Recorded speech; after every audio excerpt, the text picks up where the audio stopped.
As you're well aware, the Tree of Life Synagogue at 5898 Wilkins Avenue. At 9:54 this morning, calls were received at the Allegheny County Emergency Operations Center that an active shooter was inside the building.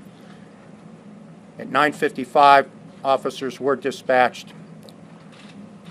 Apparently, an initial confrontation between the subject and the officers occurred, injuring two of the officers.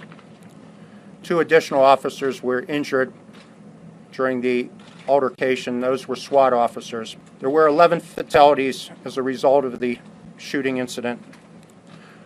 There were no children. There were additionally 6 injuries, to include 4 of the police officers.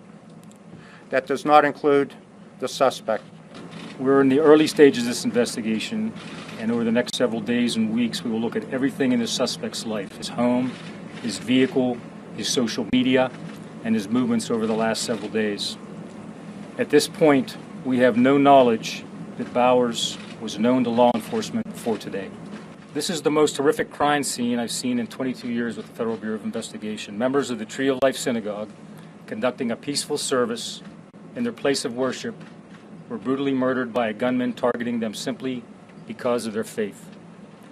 The suspect's full motive is unknown, but we believe he was acting alone. My thoughts right now are focused on the victims, however, their families, their friends, and making sure that law enforcement has every resource that they need. In the aftermath of this tragedy, we must all come together, and we must take action to prevent these tragedies in the future. We simply cannot accept this violence as a normal part of American life.